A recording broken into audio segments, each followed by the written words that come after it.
So it is that time of the week again. Welcome back to another episode of the FIFA News Show. Today we've got some of the latest FIFA 21 news that you need to know. Also going to be talking about some FIFA 20 news and some other general news that affects FIFA. So business as usual for this week as well. We're already in July, so we're getting closer to that October release date.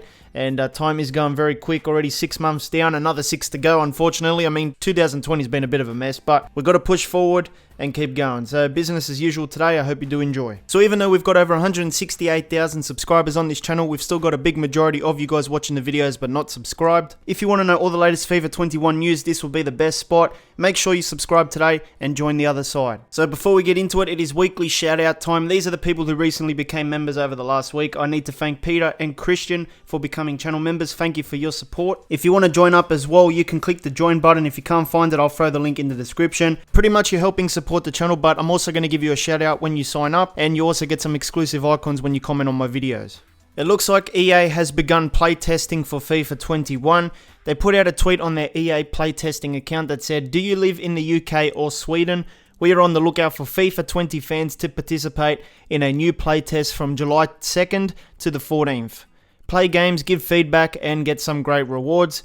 And sign up there. So there's a link that you can actually sign up to. So if you're interested and you live in the UK or Sweden, you might get a chance to play test FIFA 21 early. Now this is not a beta, this is what happens before the beta. Now the only thing that I'm going to say about play tests and betas and stuff is who tested out the crew mode beta for FIFA 20, because that thing shipped broken on day one, man. Oh my goodness, how bad crew mode was back in September last year. I mean, what is the point of doing these playtests and stuff when you couldn't even fix career mode in time? So hopefully FIFA 21 is not as bad, but you got to think, like, with the recent global issues and stuff, the delays in the release date, it could be a bit of a disaster here with all the bugs and glitches that are going to be coming in the game. But anyway, going back to my original point, if you live in the UK or Sweden, go to the EA playtesting Twitter, sign up there, and you might get a chance to try out FIFA 21. So we have some FIFA 21 licensing news. This is some new stuff recently announced. So a club called FC DJURGÅRDEN or something, they were recently partners with EA in FIFA 20, but their 1-year agreement was about to expire, but they have extended their license to FIFA 21 now as well. So we're just going to read the press release. It says EA Sports and DJURGÅRDEN extend cooperation. This was announced on the 25th of June. A successful partnership takes the next step. It is now clear that EA Sports and DJURGÅRDEN Football will extend the agreement by another year. We have a long-standing and very successful collaboration with EA, and it is very fun that this will continue in the future. DJURGÅRDEN Football provides a strong platform for our partners to reach out with their messages and to generate business. The combination of EA's products, DJURGÅRDEN Football, and our channels has proven to be a perfect combination, says Daniel, Business Area Manager, Corporate and Partners. One of several successful activations during 2020 was the Stay and Play Cup, where Jesper Karlstrom made his way all the way to the final via victories against, among others, Borussia Dortmund and Brøndby. The next FIFA game, which is expected on the market this fall, contains many new parts, including one with the audience in focus. So that's another hint for FIFA 21. In the new FIFA 21, EA Sports wants to work closer to the clubs. For example, the supporter culture will gain greater visibility in the game. With Sweden's best supporters on our side and as support, we expect an incredibly cool frame when choosing to play with DJURGÅRDEN, says Daniel. Okay, so this is another hint. So this one reiterates the point that supporter culture will gain greater visibility in the game. So yeah, I'm telling you, man, expect a lot of things regarding the audience for FIFA 21. So taking a look at the FIFA 21 reveal again, I noticed that I missed something and I haven't really spoken about it before. So in the trailer you can see Tottenham player Bergwijn doing his celebration. It's not in the game, it's basically in a real life football setting, but I think that it is possible that EA will add in his Bergwijn signature celebration there. So when you score with him in FIFA 21, he probably will be doing that celebration. I just think they wouldn't put that in the trailer if they weren't going to put it in the game. But it could be also possible, and this is just a guess, there's no confirmed news for this as well, that he could get a real face in the game. He is a part of the Tottenham team, and Tottenham are partners with EA, so it could be likely that they either scanned him or will give him a real face for FIFA 21. So those two things could be a real possibility for Bergwijn. So over the last couple of weeks, a lot of people have said that Mbappe could be the new cover star for FIFA 21. He was featured pretty heavily in the reveal trailer, taking the penalty, celebrating as well in the trailer. EA also released a screenshot of it, and I found this other article here that's doing the rounds from Culture PSG, and Culture PSG is not an official site, so none of this is confirmed news, but apparently they claim that EA has indeed chosen Mbappe as the cover star for FIFA 21. On the website it says, Culture PSG report that French international and PSG attacker Mbappe has been chosen by EA as the cover player for their FIFA 21 video game. The outlet claims that the game makers had initially been hesitating between Neymar and Mbappe, but eventually opted for the ex-AS Monaco man.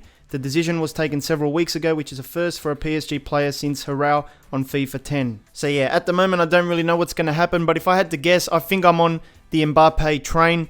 I think he will be the cover star, just like a lot of other people, but you never know. EA has featured other players in trailers that didn't make the list for cover star, but all signs do point to him at the moment because of the evidence in the trailer and stuff. But until we get more info, then I'll change my mind if something else comes up. But let me know what you think. So this week, EA released title update number 19 for FIFA 20. And basically, it's a focus on foot. And it does add in this new feature, which will probably be in FIFA 21 as well now, where you can filter search between different cards. So like, you know how they release like Team of the Year cards, icon cards and stuff? Well, when you go to the transfer market and you want to search up a specific card for a specific player, you can do that now rather than just have a whole special section.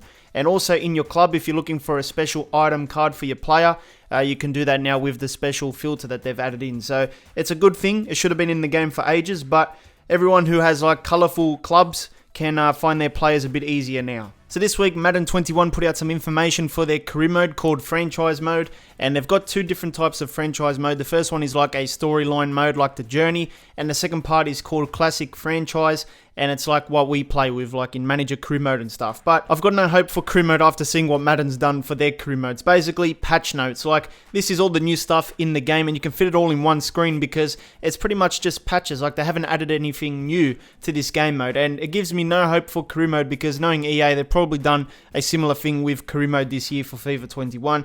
And if it is like this, it's going to be very sad. But anyway, there was a lot of backlash with this. A hashtag called Fix Franchise Mode or something like that came out, and then Madden had to respond. So the executive producer put out like a statement that said that he basically sees the frustrations of the community and stuff, and they plan to communicate more about their plans for franchise mode for Madden 21 and beyond. They're pretty much working on the mode, you know, the usual PR stuff.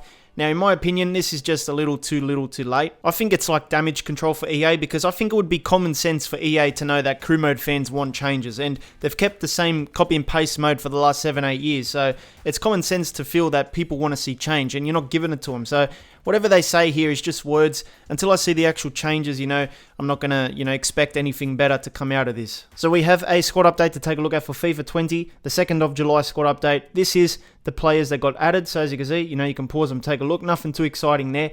In terms of the removed department, maybe some names that you might know.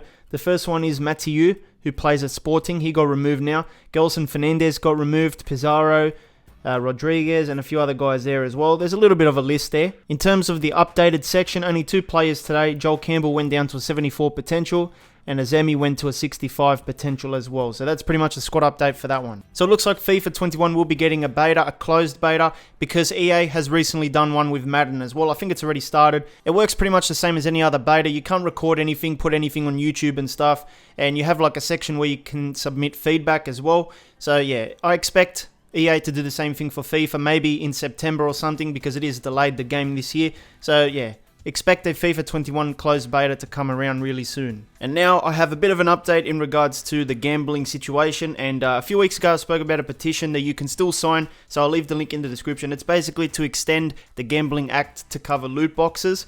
And apparently there is a little bit of a response here for that. It was reported this week that the House of Lords Gambling Committee says video game loot boxes should be regulated under gambling laws. And also the UK Parliament has sent out an email in response to the petition that a lot of people signed, and this was sent to me by Luke, so we're going to read a few things from it. A House of Lords Committee has published a report on gambling harm, which highlights evidence that loot boxes cause gambling problems or exploit problem gambling, and calls for the government to extend the gambling legislation to cover loot boxes. The report stresses that the Gambling Act does not need amending to allow it to cover loot boxes. Ministers already have the power to make regulations to do this, so it could be done in a matter of weeks. Did you hear that, boys? It could be done in a matter of weeks. So imagine if that actually happens before FIFA 21's release. EA can't sell FIFA points in the UK. Man, that would be pretty big. That would stuff up a lot of the revenue as well, and they might have to switch up. I mean, they're going to have a plan B, because Ultimate Team is serious money. And if they ban the FIFA packs, or the points, they're going to have to think of an alternate way to make money. So we'll see what happens there, but hopefully it does go through because it will be very, very interesting. So this was a nice touch from EA. This week in FIFA Ultimate Team, EA paid tribute to Keian Prince. Now, if you don't know who he is, he was a member of the QPR youth football team, and in 2006, aged 15 years old, he was stabbed to death while intervening to prevent the bullying of another boy. So it's a nice thing that EA did to put these things in the game. You can get a special kit and a tifo as well, and if you want to use it, it would be a nice tribute that you could do to him. Next up, I want to talk about Bruno Fernandes and his player face in FIFA. At the moment, in FIFA 20, he's got that generic face, which is a bit of a shame because at the moment he is killing it. But whenever you use him in the game, you see that generic face. Turns you off a little bit. But I saw this article about FIFA 21 player faces, and it's basically a suggestions thing. But in the paragraph, the guy says EA is usually on the ball when it comes to scanning Old Trafford regulars, so expect him to be updated for FIFA 21, along with striker Mason Greenwood and Ben Williams and the other guys, James Garner there. Now, I don't really know if we should expect it because Manchester United and Konami are currently partners. Now, I don't know what that means for EA. Can they go and create custom faces? I don't think they can go and scan the players, even if they wanted to because of that deal. So maybe a custom at best, or maybe even generic once again. I don't really know at the moment. It says long-term partnership. To me, that means more than 1 year with Konami. So I don't expect anything to change with PES 21, but hopefully he does get a real face. I still have a little bit of hope, even if it's a custom, because yeah, I'd love to see him with the real face, being a United fan, and also because he's killing it in the Premier League at the moment as well. So that's all the FIFA news for this week. Please make sure you check out this FIFA video. Hit the card in the middle. It'll take you straight there. I'll see you next time.